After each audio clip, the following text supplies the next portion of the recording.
So, good evening, all of you.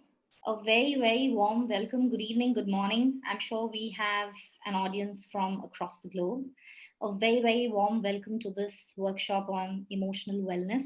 Today, we have with us Liz. Liz has been referred to as a mental health magician by her clients who actually feel the effectiveness of the emotional tools shared by Liz within 24 hours of using them. And what really Liz believes is even though mental health could be a complicated subject, but when individuals learn the how of letting go, moving on, and getting over it, whatever it is, the process is fun, uplifting, and above all else, very effective. Liz has a background in behavioral science, specifically working with children and families living with autism. Recognizing that feeling states seem to have the largest impact on the success of the day, Liz became determined to discover the path towards choosing to feel better. It started out as simply as that, and now it has become so much more. We are really, really looking forward to this interactive session with Liz. Liz, welcome, and thank you so much for joining us today. Without much ado, I would request you to take center stage.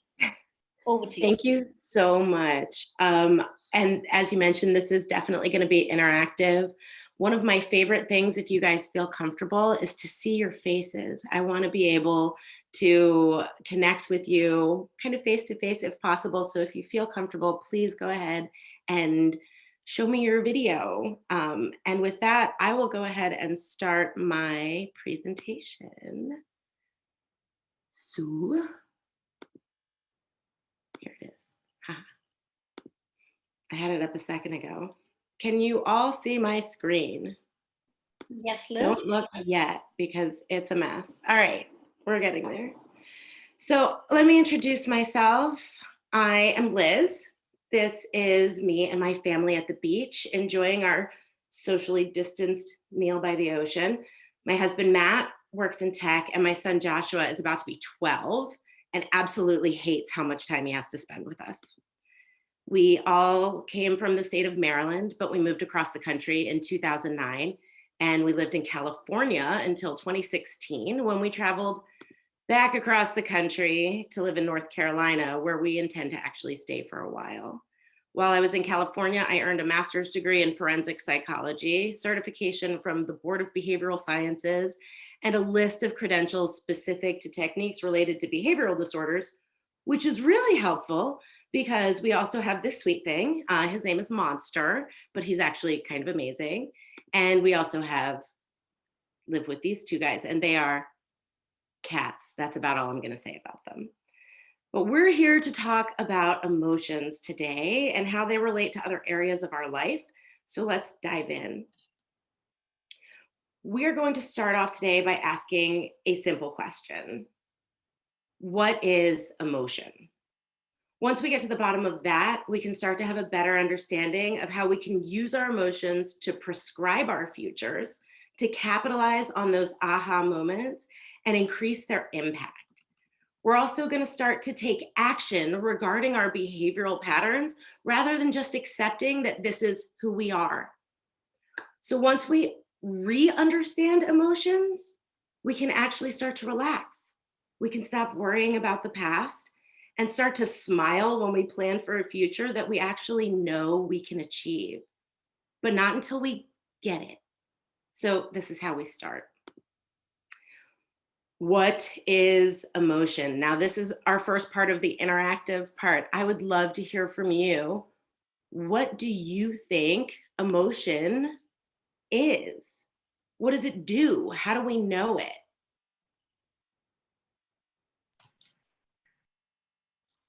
Does anybody want? It's our feelings. It's okay. How do you know that you're having a feeling? You can feel it, like literally in my body, right? Like there's a response. There's a response. That's an interesting word because a response means that something else happened, right? So usually an emotion is a response to something that we've encountered in the world, right? Does anybody else have any other ideas? I clicked a little too quickly in the wrong spot. So you see the next prompt is, what do our thoughts have to do with our emotions? Does it feel too big? Does I, anybody have any? according to me, Liz, when we think something, we tend to demonstrate that in our behavior. Can you give me an example of something that you think and then demonstrate? So if, for example, I'm very excited right now, I am feeling excited, and I'm, sure that it's kind of demonstrating in my behavior, maybe in my vocal variety, the tone, the voice that I'm using. It's kind of emitting excitement. Exactly. And emotion is a reaction to a stimulus that can be a good or a bad one, depending on the situation. I love that you mentioned that too. That's awesome. Absolutely. And to be able to, so you guys have brought up all of these parts of emotion that we don't often think about. We feel it in our bodies. We start to shake or our voices change. All of these things, when we respond to the world around us, do we have any control over any of it? I'm going to stop this timer unless somebody is feeling like they really want to share more. Like, does somebody else have another idea about what emotion is and how our thoughts relate to it? I don't know if I hear somebody. If not, I can actually stop my timer and I can go on to the next slide, which is, you've talked about it. It's a reaction to something, right? So there's a trigger. Today, we want to break this process down. This process actually started a long time ago, but for today's purposes, we're going to pretend like we started the day completely fresh. We woke up feeling fantastic. And then suddenly something goes wrong. There's that trigger. And then we immediately think of some words. Something like, oh, of course, why me? On today of all days? Does anybody resonate with that? Or it's like, oh, of course, right? It is from that inner emotional process. Once we start that inner emotional process, we start coming up with responses in the form of images, right? So once you start asking yourself a question, your subconscious process will start to answer you in the form of images. And it's from those images that our emotion is solidified and our emotion turns into our behavior. How we respond from that point just keeps going. Does this make sense? How we feel is going to impact how we respond to the next trigger, to the next Yes. to the next event. Okay. So we all function based on how we feel. Our actions are driven by our emotions. And that is important to recognize because look at this process. It's a cycle. And since there's no actual beginning or end, then our job must be to look for an entry point. And so we're going to look at triggers. A trigger can be defined loosely as something in or around us that grabs our attention. It's from that millisecond of awareness that we start this internal process, and it happens in fractions of a second.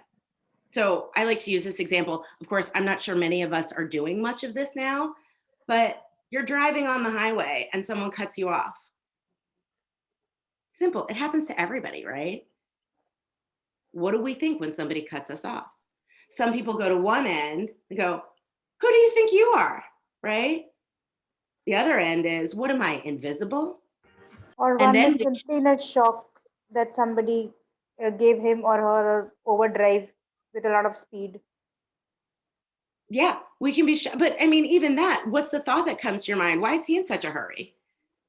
Yes, Right? Like, that what's comes. going on?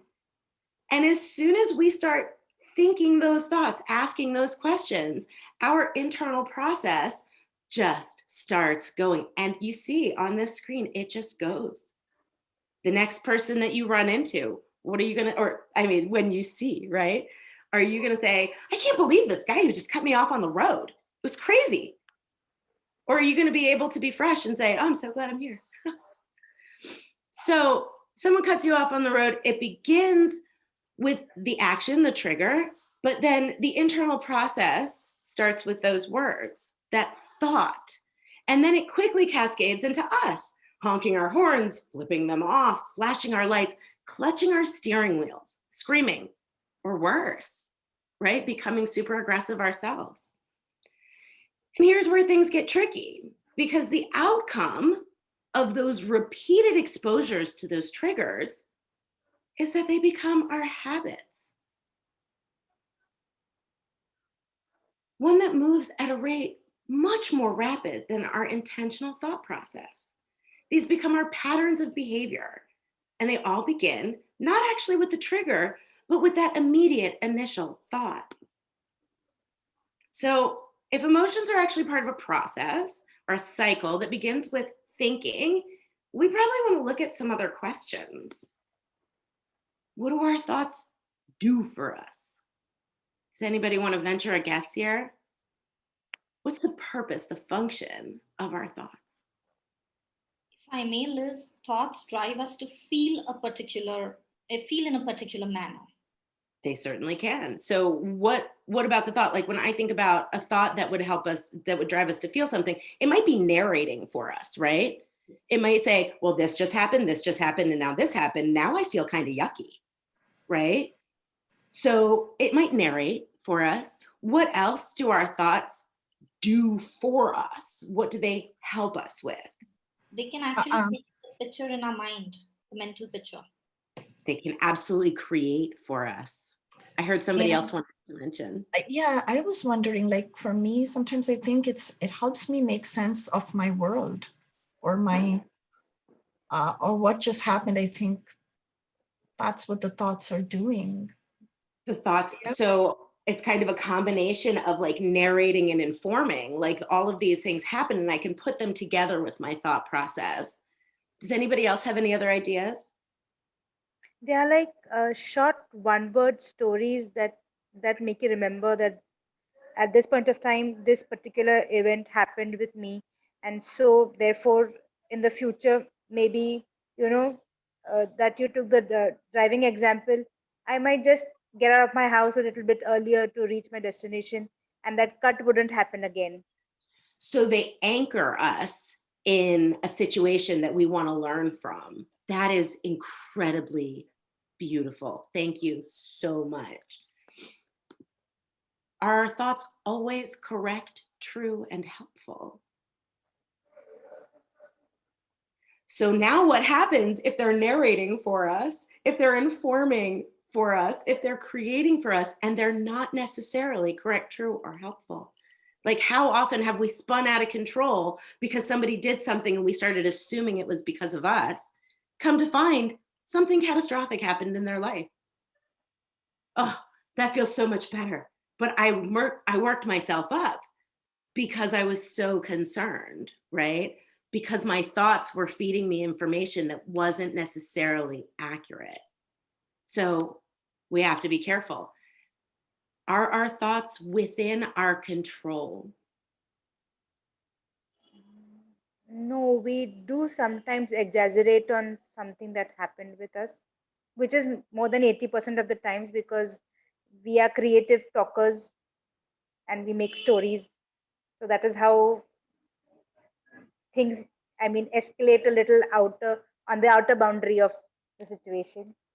Well, and that's very, very good point, right? So we do try to make sense of the things that are going on around us, especially when they're uncomfortable.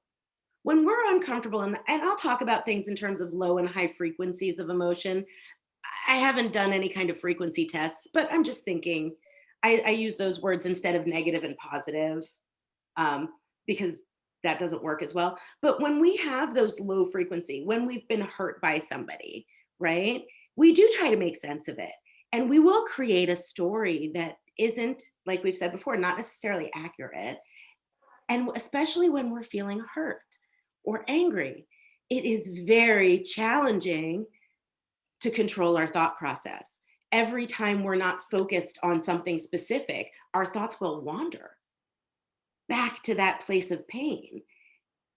and it doesn't feel like it's in our control. Post-traumatic stress disorder is categorized by an inability to control your thought process and your visualizations. You are attacked by your thoughts and your images, right? And what we're going to seek to do today is to find a way outside of that, or to get out of that. I think we have one last question here. What can we do about this, right? All right, we're going to get into this.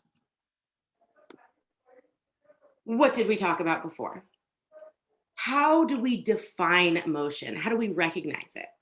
We often define it by its impact, the effect that the recognized emotion has on the situation, or the effect of the behavior, right? When someone throws a chair across the room, what emotion is being expressed? When a little girl begins to cry looking at her spilled dessert, what's her emotion? When someone smiles at you broadly, what emotion are you experiencing then? We've talked about how this works with the more challenging emotions, like feeling angry or ignored or invisible, but it's also true for the higher frequency emotions. Think about the last time someone left a loving surprise for you. Just take a moment, and with me this moment, ask yourself, when was the last time that I was happily surprised by someone? Try to remember that.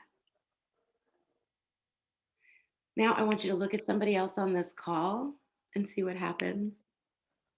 Just look. I see it. You guys are smiling because that's what happens. You just actually went through the word, picture, emotion, behavior process. Did you feel it?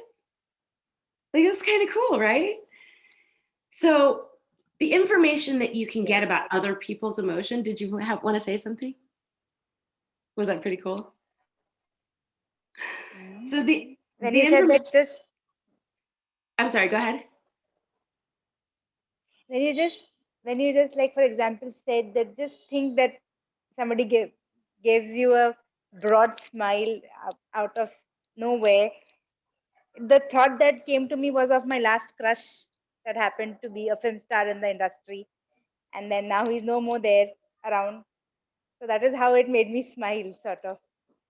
Well, and that's interesting because, it makes you smile and then he's not around. So does the smile still hold? Or does it also come with Yes. sadness? Because So yeah, for a there's, couple of minutes it does. yeah, Couple of and minutes, not more than that. and that's actually the key. It's about shifting how you feel in the moment so that when that next trigger comes, you can function from that place of love instead of that place of already being frustrated, right? But you brought up something else, especially when you're thinking about somebody who's not with us anymore, right? For with one reason or another, right? Either they're not, in a relationship anymore, or they're no longer here. Emotions are complicated. It's not usually just one thing, right? I'll think of somebody who makes me smile and then think that they're not with me today. Or I'll think of somebody who makes me really angry and think they're not with me today, right? Can you see how it can go both ways? And perception has so much to do with it. So we can get so much information about other people's emotions from their behavior, right? Like throwing the chair across the room or crying, smiling, right? But this isn't actually about other people's behavior or emotions. It's about yours and how you can make choices about it. So we're going to start off with a shift in perception. I want to change the way that you're thinking about emotions, yours and other people's, even more right now. I want you to start thinking about emotional information as part of your sensory system. All of these senses give you information about your environment. In fact, they give you important information about yourself within the environment, specifically about your safety, your pleasures, displeasures, and our senses help us navigate the world as optimally as possible. Now, think about how your emotions inform you about your environment. Think of a time when you were angry about something you saw. I mean, angry, okay? Were you angry at the person who said or did the thing that was offensive to you? Or were you angry that anyone could do such a thing because it is just so completely against your own values and beliefs. We can utilize our emotional sensory information to tell us more about ourselves and also gain insight into the other person, the one who did that thing that made you angry. But what kind of emotional state might that person be experiencing that would lead to that level of behavior?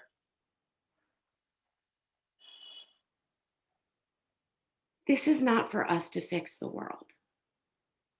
Having compassion for somebody else's emotional state is a lovely place to be.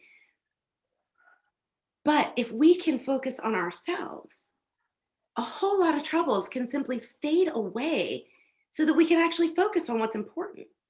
And the bottom line is that we are constantly uploading emotional information. It tells us where we're safe in the same manner that we seek out temperature information to ensure that we don't injure ourselves on a hot stove. Does that make sense? All right. If emotion is sense information, how can we best use that information to get ahead of the behaviors that we already know mess us up? How can we use what we know now about our emotional patterns to change them for the future? The only way we can do this is to consistently interrupt. Think about it like the chain effect of dominoes. You set them up so lovingly, and then there's a trigger. You knock the first tile, and they will all fall down unless you interrupt the chain reaction. The same is true with our thoughts. If we can interrupt the pattern, that chain reaction, then we can eliminate the poor outcomes that always happen in our old patterns. Does anybody here have a pattern that they recognize? Like, you don't have to tell it, but you can just say, oh yeah, I know that every time this happens, I do this, and then that happens, and then this happens, and then it's bad, right? So think about it. Hold on. So now we have the power to stop the cascade. But what next? You actually have to choose your next thought. And this is where we get into the super fun. Okay, are you ready? All right, who wants to play? Are we all ready to play? Yes. Okay, if you have not downloaded the workbook that was part of this, I'm going to kind of walk you through it. If you have downloaded it, if you have not downloaded it, grab a piece of paper and just write 1 through 12 on it. If you have it, go ahead, and I want you to start this. So maybe you weren't 100% sure when I got here, but I'm actually a scientist. This is my data tool. It looks very simple, and you have this in your documents. This simple tool is consistently used to measure how effective the other tools we use are in each of these areas. Today, I'm going to teach you 2 tools and a fancy way to combine them if time permits. And then you will learn how to use this data to see how much you personally can progress over time using this super simple process. Now, I do want you to fill out 1 column because at the end, I'm going to ask you to do a second one. So let's just see if in this very short amount of time, your scores change just by learning new information. So I will give you a minute. I will go through it with you a little. Oh, somebody's writing. Neat. So we're going to fill out how you feel that you've been experiencing each of these categories on a scale from 1 to 10. 1 meaning that this isn't a problem or a challenge, and 10 meaning that this is a big issue for you. For today, we're just going to cover this part. There are actually 2 other parts to it, but we can do that at another time. For questions that have multiple options, like the first one, those are just examples of areas of worry. So if you're feeling worried and it isn't about family, friends, self, future, that's okay. We can score it in your most authentic way. And just remember, these are just for you. You're not going to share them with anybody. So be honest with it. And I will try to be quiet for a second to let you actually do that.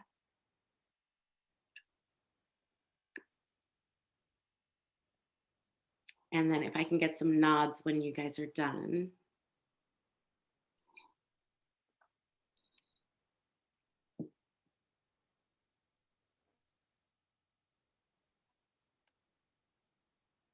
And for those who are listening, we're talking about worry about life, feeling self-critical, getting angry.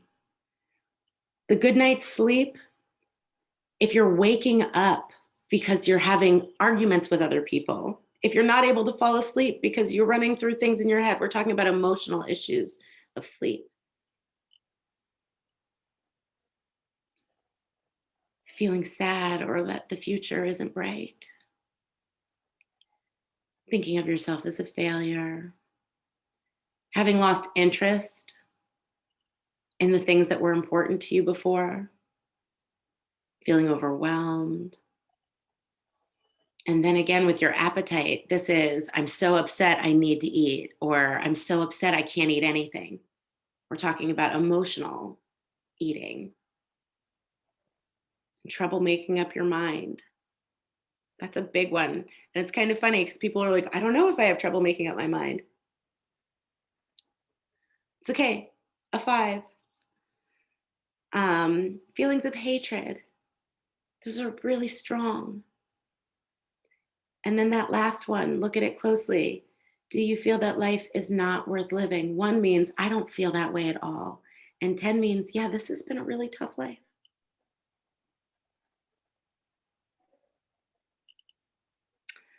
Are we ready to move on to the next one? Awesome. So this is that next part. I don't know who put the writing on the screen. If you can delete it, that would be awesome, because we're going to move on. We're not going to do this next part of the checklist.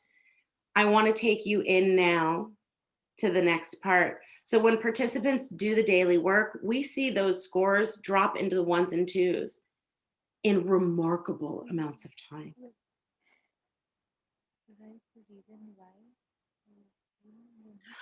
We're going to get into this. So this is where I need a volunteer. Who wants to do this with me?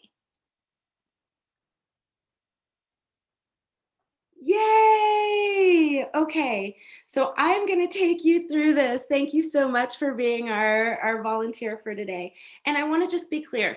When I'm teaching this, this is about learning the framework. Yes, this is a very therapeutic process. I am not a therapist. So what I'm looking for is not a story. I'm looking for a statement, okay? Now, we normally do this by identifying objectives or goals in 4 categories, and those are love, health, wealth, and self-image. Today, I thought we could focus on self-image. We do not need to go into personal details. What I'd like to do is ask you a few guiding questions, and you can either choose one of those or identify a different objective for yourself. And then we're going to follow the flow that you see on your screen or on your sheets. And so I would like for each of you to identify one yourself and then go through this with me, because we're going to use it later. And this workshop can only be its most effective if you're playing along. So I'm ready. Are you ready? Yeah. Awesome. So the first question I'm going to ask you is, if you, I need to move this a little bit. Okay. The one objective that you absolutely must accomplish for self-image. And I'm going to give you some guiding questions so that we can just pick one of those. Or like I said, you can find one for yourself. So when I say, do I feel I need to be, do I feel I need to improve my sense of humor? Do I need to improve my ability to communicate? Do I need to improve my self-confidence or my self-esteem or self-worth? Do any of those resonate with you for self-image? Is there a different one that you feel like you want to share? Yes, maybe. And if I may, um, I want to invest a little more on the me time. That's beautiful. Okay, so I absolutely must, and you're going to write in on yours, I absolutely must invest more in me time. Okay. Now, this is where it gets fun. So we can create objectives, right? I want to invest in me time. I want to earn $1 million. I want to grow 6 inches. I really do. I'm very short. I want to do this. But there's more to this page, right? Now we want to talk about why. What changes for you when you invest more in me time? So, should I go ahead and answer that, Liz? Yes, please. You're going to be our model for everybody else. So perfect. And ask whatever questions. But what changes for you when you're able to invest more in you?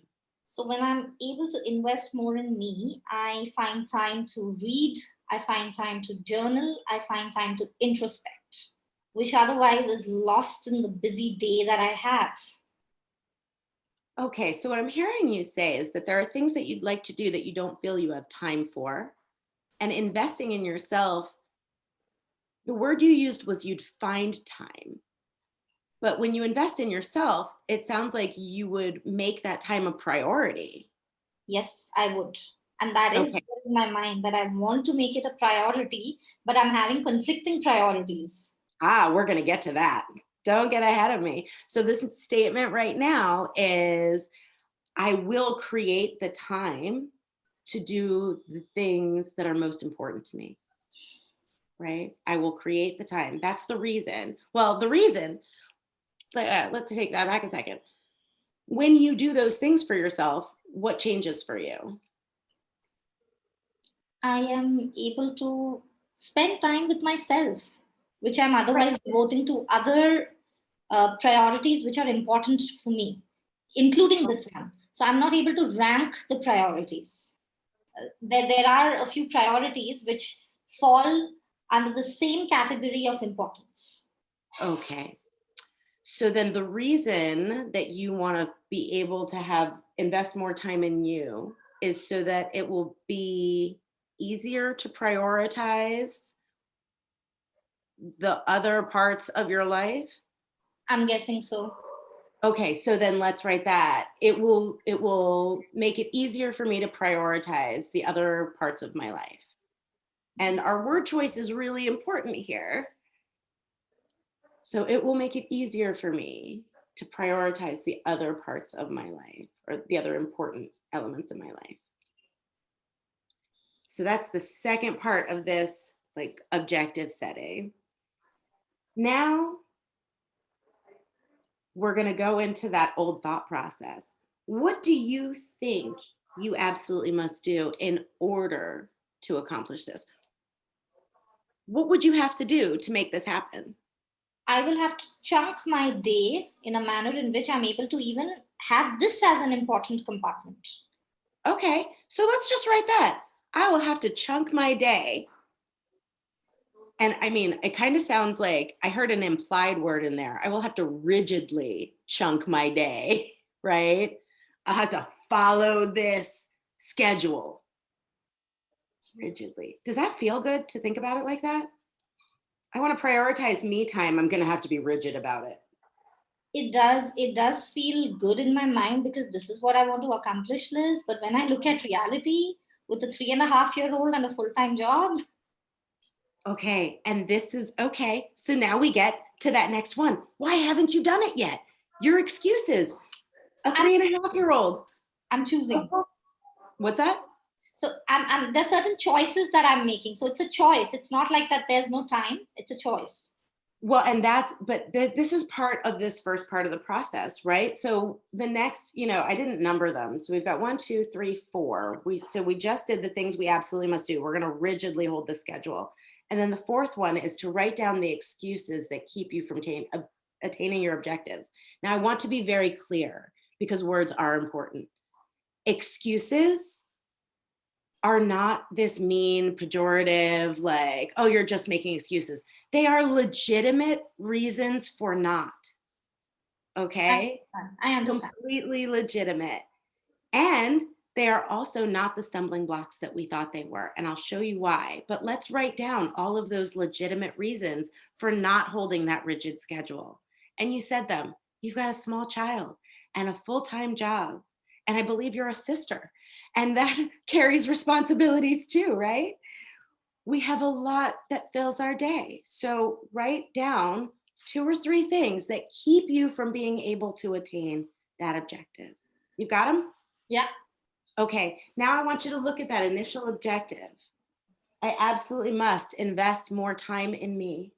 And when you look at that, I want you to capture the first thing that comes to your mind. And please don't censor yourself, because truly, when I look at something like that and I go, sure, that's going to happen, that is a completely legitimate response. Okay. So, whatever comes to mind. Okay. Now, does everybody have those 5 statements? Is everyone following along and playing? If not, you can always go back to the replay and play with me. I'm going to move on to the next slide. So you have this in front of you. I want to see everybody. Does everybody have this downloaded? Does it have it in front of them? I don't see many other cameras, because I'm going to switch slides. But if you notice what the bolded are, so we have our objective, our reasons, our how we going to do it, our excuses, and our questions are the things that we say to ourselves, right? Now that we have those strong statements, we need to do something with them. We're going to change their structure. We're going to connect more meaningfully to your inner self than you've ever intentionally done before. You're going to ask it directly for guidance towards achieving those objectives using the prefixes listed on this page. Some of them are bolded. Those are some of my favorite starter prefixes, but we're going to start turning those statements into truly empowering questions. And I hope you followed along and done yours too, because we want you to use them in the next part, right? So are you ready to do this with your statements? Okay, so your first statement was, I absolutely must invest more time in me. I'm looking at this slide in front of me going, this is a lot of words on this page. So let's just look at the bolded ones to start. What does it feel like for you when you change the beginning, that I absolutely must, into a different prefix? How can I invest more time in me? It opens Or up, yeah, yeah, opens up possibilities. yeah. And do your shoulders drop a little? Do you feel it? What steps can I take that will allow me to invest more time in me? So I feel a little more relaxed. Yeah. So when we start thinking there are all these things I want to do, there just isn't any time for it. And I don't know about you, but my shoulders start creeping up and my eyebrows do this thing. But when I go, all right, what do I need to do in order to create that space for me?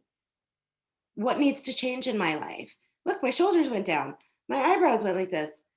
We talked about that before. We can see emotion, we can see feelings in So our bodies. There's a really good reason for that. We're a closed system. yeah, and I'm kind of sensing also that this is the sensory bit that you spoke about, Liz. Definitely.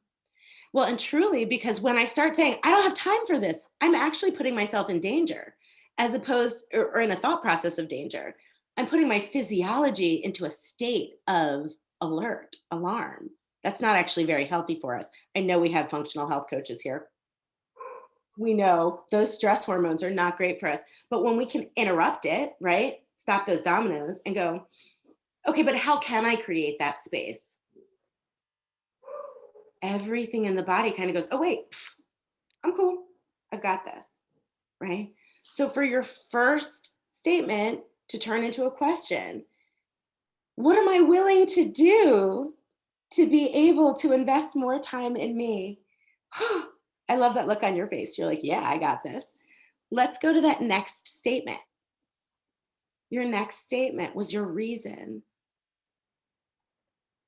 because it's going to allow you to prioritize other things more efficiently. So maybe this prefix is, what steps can I take to prioritize, right? Yes. Excellent. Let's do that for the next one too. How are you going to do this? That rigid schedule doesn't sound pleasant. That's me projecting, Correct. right?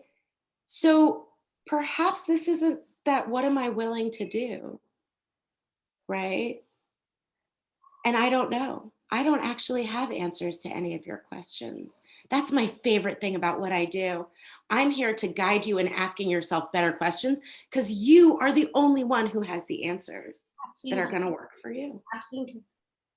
So, do you have your question for your reason? And Yes. now for your what you think you need to do to get there? What actions do I need to take? Fantastic. And then use the words that you used in creating your statement, right? We want to finish that question because this is going to be your homework, friends. Like, I want you to have complete questions that say, what am I willing to do to be able to have all that I want in my life and still feel good about myself when I go to sleep at night? That's a great question. I just came up with that on the spot. So now we need one for your excuses or your reasons, right? These are a little bit tougher, right? Our excuses, especially having a 3.5-year-old, I remember that.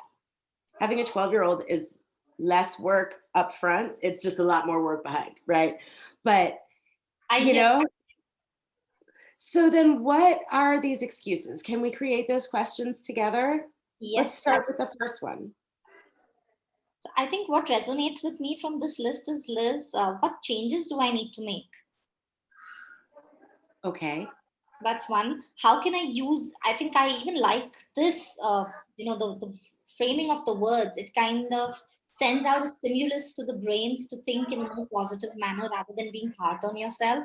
So even this, how can I use my time? So I was talking about time, right? Chunking it down, having a rigid schedule. So I think how can I use my time is also a very beautiful way of helping me take the journey inwards and think. It is opening up possibilities for me. I'm feeling good about it. Yay! That's fantastic. And that is how quickly this shifts for us. Once we know that there is, I had one client who called it a thermostat. She was like, now I actually have the controls for the thermostat, right? When I'm feeling too hot, I can bring it down Yes. with just asking a simple question. And it's very cool too. Like if you go and look into a mirror and you can almost see your excuses at the forefront and then you go, right, but how can I crush that? Yeah. And you can see the glimmer in your own eye. You are your best resource every single time. So now we've got our excuses. And that last one, how do you talk to yourself when you look at an objective quite so big as trying to carve out time for yourself? What do you say? What is my next best step? That is my very favorite question.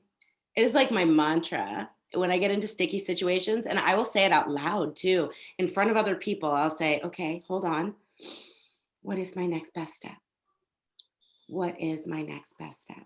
Yes. And truly, when you ask yourself 3 times, if you're engaged in something with somebody else that's not very pleasant, it puts them a little off guard. They're like, why is she talking to herself?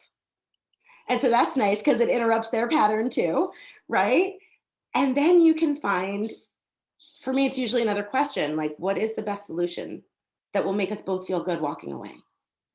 And also, it's a very positive message you're sending up here, Liz, so that consciously, if not anything else, since the unconscious always knows, is what I understand, you do come up with something. Precisely. And that is, how many people in this room have ever had an epiphany? Right? Do you know that it's because you stumbled across the right question? It is because at some point in your fretting, in your consternation, in your worrying about whatever it was, you stumbled upon the right question and your subconscious went, oh, I got that. And your subconscious will always provide you with an answer to the questions you ask, usually in the form of an image. Like you'll see the picture in front of you and go, that's it. And what happens? We take that deep breath. We expand. That is another way that we are observably showing our thought process, our feeling state. It's all connected. All right, so how's everybody doing? Are we all okay? Can we move on to the next step? Because there's actually more. Now, I hope you've got your questions. Does everybody have their questions? Because this next step, it actually requires a whole lot less writing. Woohoo! We're going to sit back and we're going to actually visualize. Who here enjoys visualizing? You enjoy it. You get a lot out of it. A lot of people visualize. It's relaxing, right? It's a great way to just like calm your senses. Um, is there anybody in this room who has trouble visualizing other than me? No, I fell off a mountain when I was 18 and I have had trouble visualizing ever since. But I will tell you, this is actually not uncommon. People who have undergone serious trauma also have trouble, like physical and emotional, can have trouble with visualizing. And so, for anybody else who has trouble visualizing, you can do what I do and kind of create word pictures or tap into memories. Sometimes I have trouble creating a picture, but I can see a memory. So there are lots of ways that we can play with this, but just let me know and I can make some adaptations for you. But for right now, what I want you to do is go through real quick those 5 questions that you just created for yourself. And as you look at those questions, I want you to start to see yourself having already accomplished them. We're going to structure this image in in an interesting way. What I'd like for you to do is I want you to be seeing through your own eyes. I want you to breathe through your own lungs. I want you to literally see everything around you as if you're there, having accomplished this, able to take that me time and also be with your 3-year-old and to accomplish all of the things you need to do for work with class and style, because that's you. Feel good and proud at the end of your day. Now, in this image, I want you to look around and see, is anybody else with you? Maybe you see them. And if you do, if there are other people with you, I want you to see how they're responding to you. They're going. I see them, and I also see that they are smiling. They're smiling, and they're applauding, and they are with me. They're with me on this journey. I see them, I feel it. Fantastic. That's exactly, and that's it. You want to feel it. You want it to be as real as humanly possible. We want this to be in full color, bright and dazzling, and sharp clarity of focus. I want it to feel as real as humanly possible. And then this last part of this is I want you to walk past a reflective surface. I want you to catch a glimpse of yourself. How does that feel? I feel I have no worry at all, and it's absolutely doable. Fantastic. So now I want you to hold on to that, but I want you to come back to me, okay? Notice on this page, we've got association and dissociation. We're going to get into dissociation in a minute. I want you to just take a second and hold on to what we did for that associated image. See through your own eyes, breathe through your own lungs, have it all around you, bright, full color. See those other people.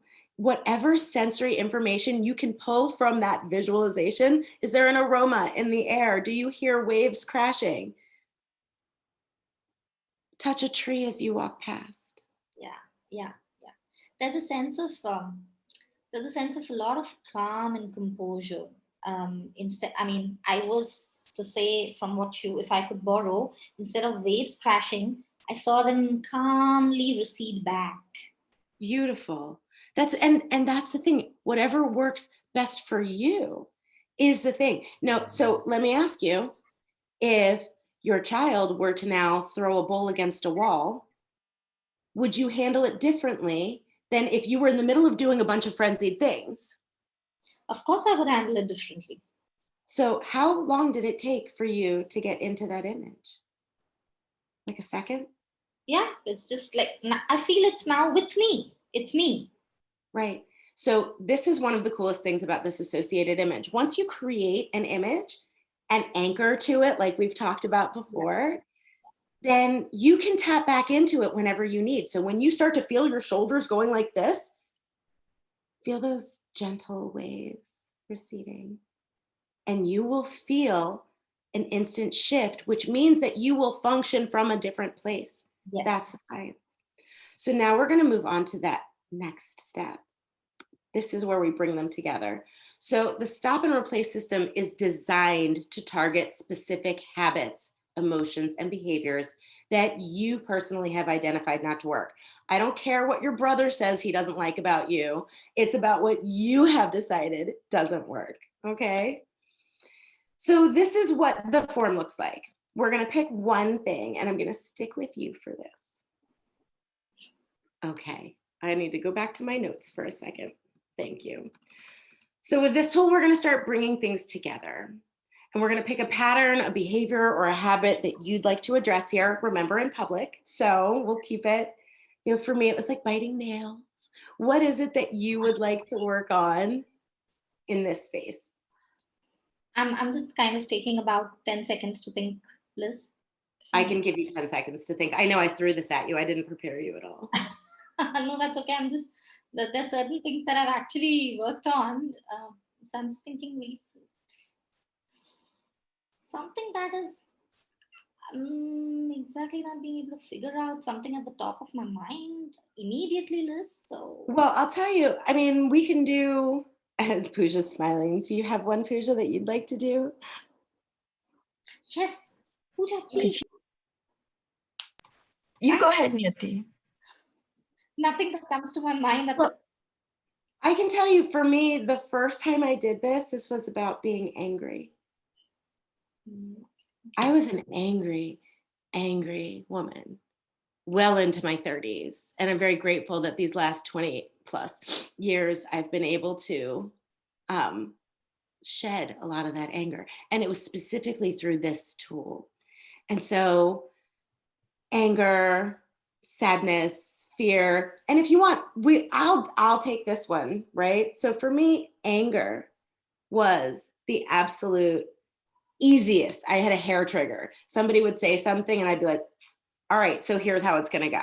And I would lay people out. And I don't know if you saw what I just did, right? I am from just outside Washington, D.C. I was a ghetto girl. I don't know how that translates here, but like definitely it was you protect yourself, you defend yourself, and nobody else. That's the way that goes. And that is where this came from.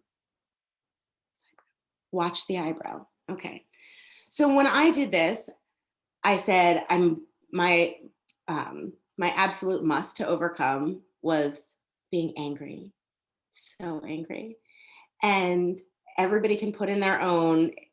But for the next thing that we do from this is identify the benefits of not doing this, of not having this as a part of our automatic response system. What changes for me when anger is not there? And so I'm going to have to take a little note here so that I can keep track. For me, if I did not have anger, I'd be able to communicate better with my family. Right? And that was very important because I know at 19 years old, when I was fighting with everybody because they didn't understand me, it was really tough. So I'd be able to communicate better. And that other part, I'd be better understood. Right? After that, what's another benefit of not being angry? Well, I won't do things that I feel guilty about. Say or do things that I feel guilty about. And then from there, another benefit is that I might actually find something that's not angry. I might find something like happiness, which I never anticipated for myself. So I don't think the word happiness ever came in. I might find some inner peace. If I'm not angry all the time, I might be more peaceful. And I always said, like, especially early on, I was like, I might be. I might be. I'm not saying that I will be. I might be, right? I might be more peaceful. And then from there, I would take those 4 benefits and turn them into empowering questions using those beautiful prefixes that we had before. So one of my absolute favorite prefixes is how can I? If you start to play with these tools, what you'll realize is that every question gets answered a little bit differently. When I say, what steps do I need to take? I get a process. What do I need to let go of so that I can move forward? I get an answer. I get, this thing, right? When I say, how can I? Everything just kind of melts away. It's my favorite question. I'm like, how can I eliminate unnecessary tears and conversations? I don't have tears and conversations anymore. It just went away. How can I rise above this feeling of yuck so that I can focus in this moment? It's just gone. How can I? 3 simple words, big, powerful impact. I love how can I. So that's where I'm going to go with communication. How can I communicate better with my family? What needs to change so that I'm better understood? And I'm going to add to that and feel loved by the people around me. What do I need to do to stop doing things that make me feel guilty? How can I rise above my snap reactions so that I can choose instead? See how this is changing? And then that last one, I might be more peaceful inside. What do I need to do every day to find some peace inside? How can I start my day with an activity that brings me peace? Can you feel that? Yeah. It's so cool. What we're going to do first is take those questions and create an image, that associated image, see through my own eyes, breathe through my own lungs, see myself as peaceful, communicating with ease, feeling connected. I could see myself at a family holiday event, which used to make me want to vomit. I'm not kidding. So we talk about these physiological reactions. Thinking about spending time at a holiday with my family 10 years ago quite literally made me ill. And then when I do this, I can see myself engaging with them and having fun and not having to defend myself and not getting angry. I can see myself getting through the whole night going, proud of me. And it feels really good. Hold that. Because the next thing we do is that dissociated image. The dissociated image. Okay, who has their cell phones with them? Okay, just pick up your phone, unless you're on it for this. I want you to make sure that this image is no larger than your phone screen. That's my dog. Love him. Okay. Watch through that screen. Okay. That person who looks so much like you, but isn't you. All right. Watch that person as they go about their normal day. So in mine, I'm watching me. Everything's okay.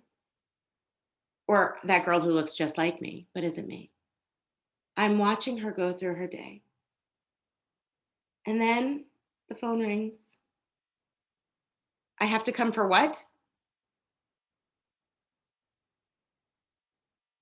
So this black and white image, it's fuzzy. I'm watching her. She looks like me. I know it's not me, right? Because it's way over here. And I've just watched her experience her trigger. Now, what do we talk about? We've got the trigger that leads to the word, and she's going, I don't want to. In this dissociated image, now we've identified the trigger. We've seen the things that happen. We've seen the word. We know, because we're looking at that person who looks so much like us, we know what's about to happen. So let's interrupt, right? We're gonna pause that black and white image. What we're looking for here are those specific observable cues. We call them cues here. It's not the trigger. It's the thing that lets you know you've been triggered, right? For me, the anger, right? I'm not going to go. I don't feel like going. I'm just going to fight with everybody, right? So when I review that black and white image, thank goodness it's a memory because I can actually do this, right? And I go, oh, watch, she picked up the phone and she went, oh, it's that.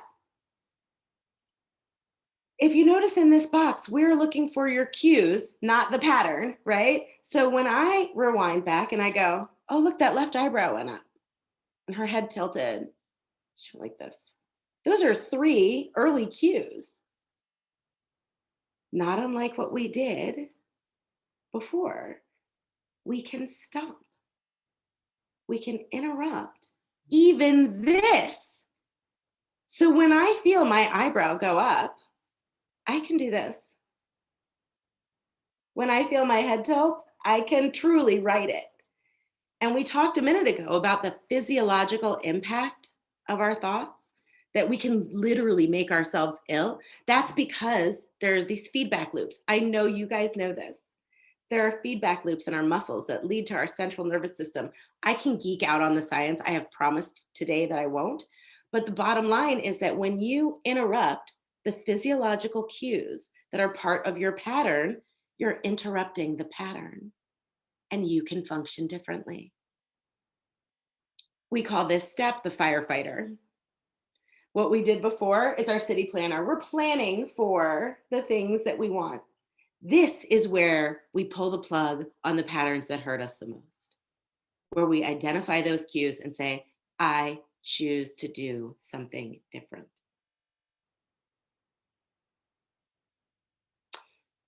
So you might be saying, now that we've done all this, what now? You have 5 questions, you have an associated image, and you've identified your cues. I feel like we've done a lot. Do you guys agree? Yeah? So what are we going to do with all of this? You guys get homework. Are you so excited? I know I'm the only one who gets that way. I want you to read this. I want you to read it. My clients read their questions every night before they go to sleep. They read them through. They relive that beautiful associated image. They practice shifting in and out of those cues. I can go like this, and it doesn't start a process anymore because I've interrupted that pattern. It's no longer automatic because I've practiced going into it and coming out of it. Practice, practice, practice. We do this at least once every day and we see progress. We do this first thing in the morning as well as at night, and we see awesome progress. And when we use our tools every day and modify them as we need to, well, that's mastering the tools. Often requires a bit of support, and that's what I'm for. And those results are incredible. So what about the data, right? We talked about that data. Do you think that your scores have changed at all since we've started? Anyone? You think?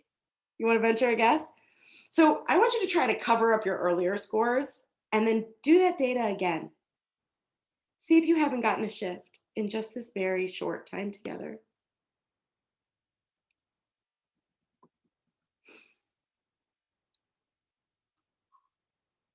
And then give me a thumbs up when you're done. Remember that 1 means this isn't a problem at all, and 10 means this is a big deal. It's a big problem.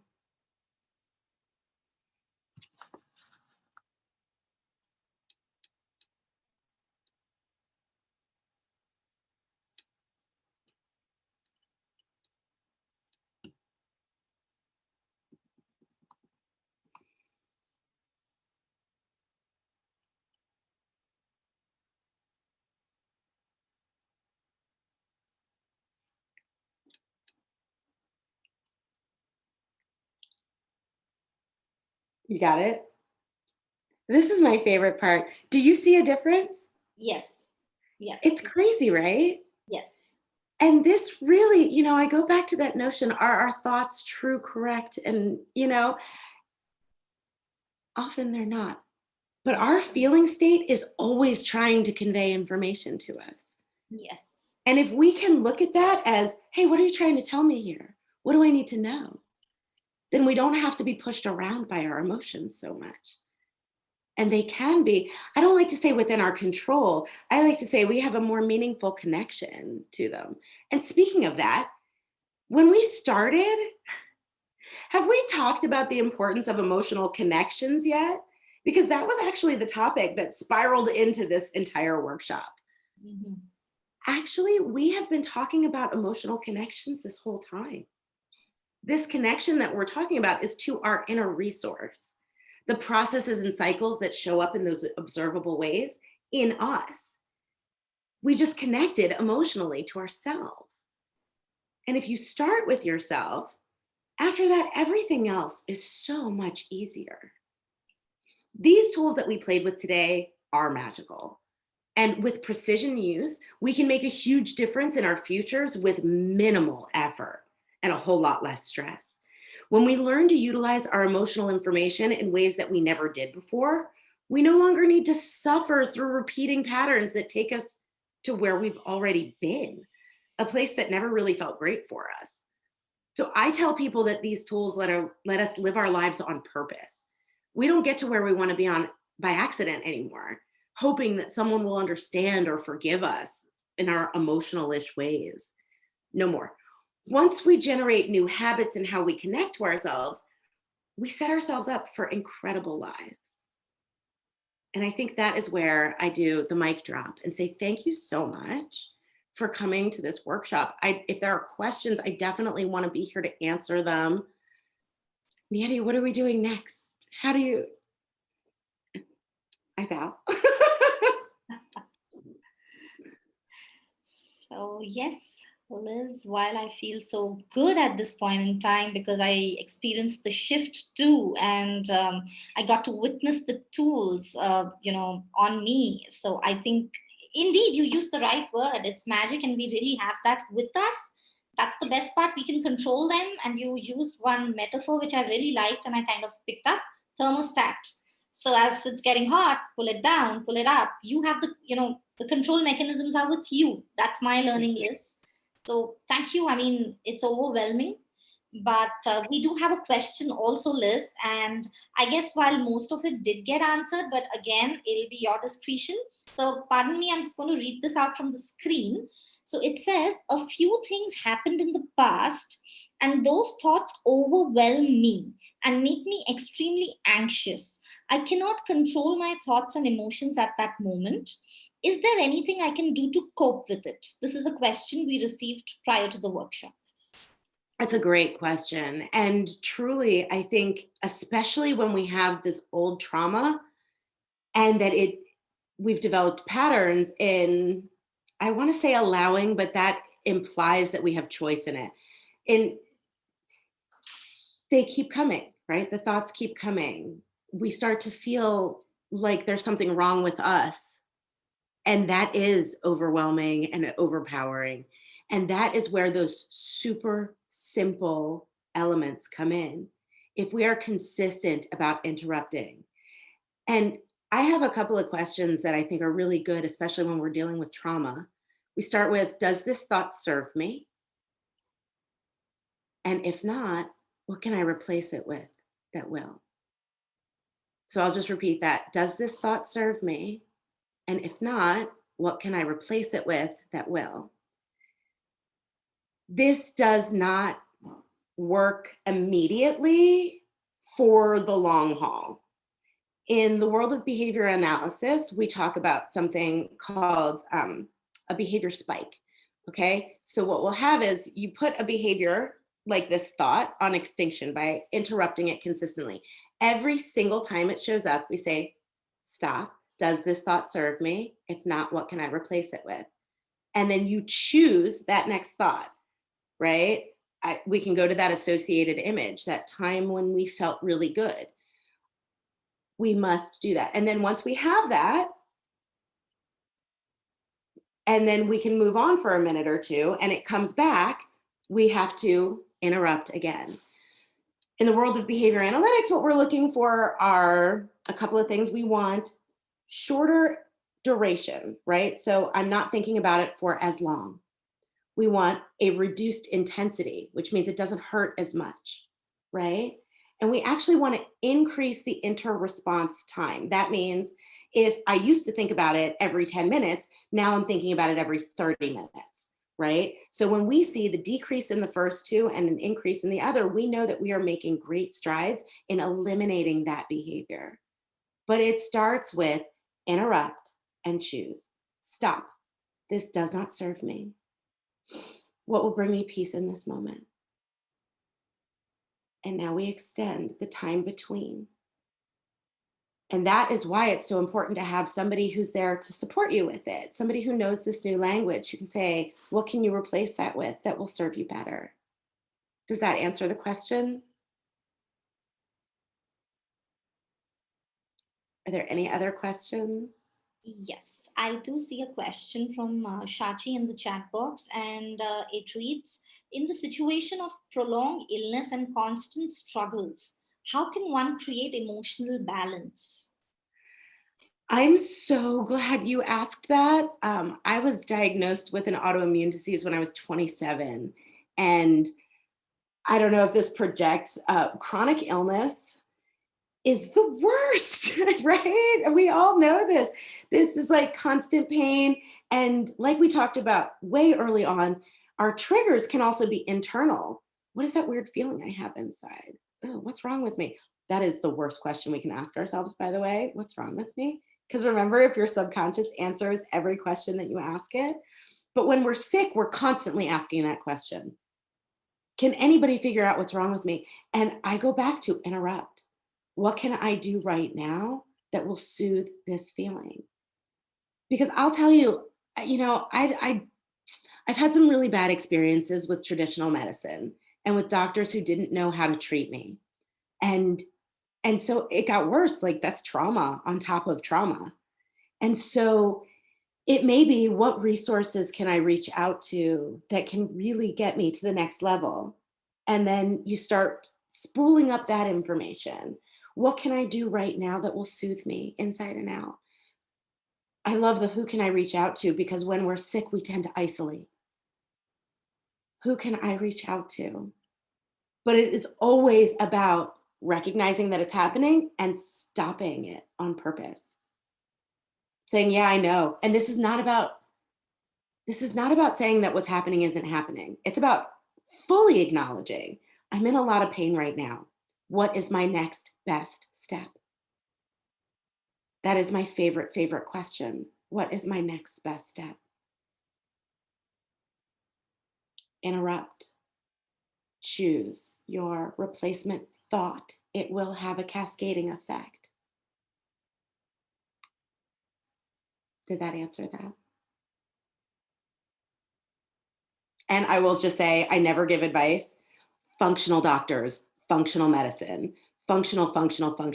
Functional looks for the root cause. They care less about the symptoms. And so many doctors are just looking at your symptoms. Functional. If you are dealing with chronic illness, start with diet, start with functional.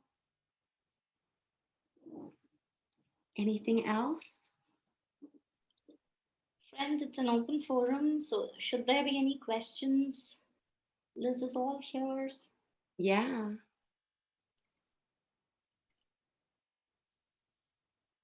I can literally talk about this stuff for days. I mean, and I have so much content. I think I've distilled it down to the most important parts for this group today. And I hope you guys enjoyed playing with me. I hope you had an opportunity to experience along with us. Nieti, thank you so much for being our volunteer today. Pleasure's all mine, Liz. It was equally magical for me. So I must say that I'm, with deep gratitude. Thank you for sharing this with us. And I think, like I mentioned, the takeaways, if the control mechanisms are with me, That's that right. association, disassociation, and this journey just becomes so much more beautiful. And now I I, know I have my vibrant, colorful picture. I can always pull it up. And I'm going to do that, Liz. Thank you I so hope you do.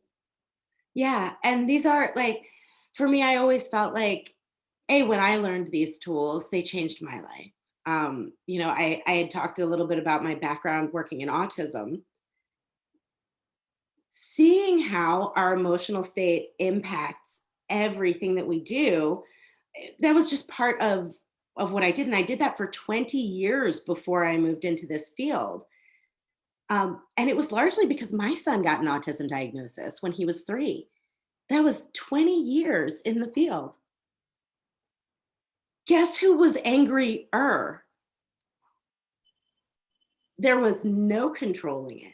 And learning these tools and then putting together the somatic element of it, I became a great mom, a great partner, a great friend, because all of that anger went away. And I didn't stuff it and I didn't force it. And, all these people are like, just do this, just do this. I didn't know how. And these tools allowed me the how, like we had in the introduction. It is the how of letting go, moving on, and getting over it in a healthy way so that we're not repressing. Yes. Because that, any other therapist in this room, no, repression leads to more trauma. Absolutely. So, yeah. That's really a very valuable point that you made, Liz, because even I've kind of experienced it. What you resist persists. So when you're repressing, you're resisting it. Yeah. What do they say? What you resist persists. Yeah. There you go. Yeah.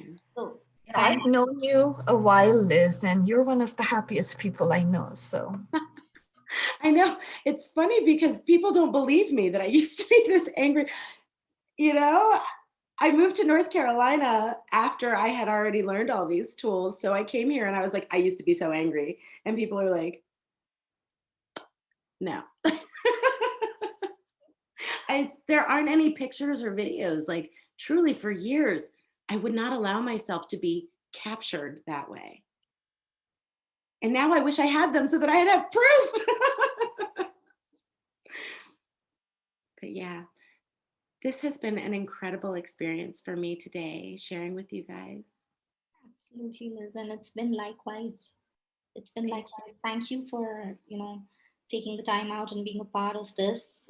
It was truly incredible, and I would also like to thank everybody in the audience for being there, holding on, going through the entire thing with us, and how systematically Liz structured it, and not to forget Project Karuna for really giving us this opportunity to actually share and bring Liz here and have her share this beautiful tool with all of us. So, Nidhi, over to you.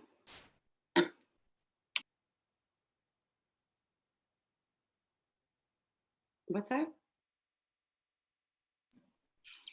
Thank you so much, Liz. And thank you, Niyati. We had an incredible time.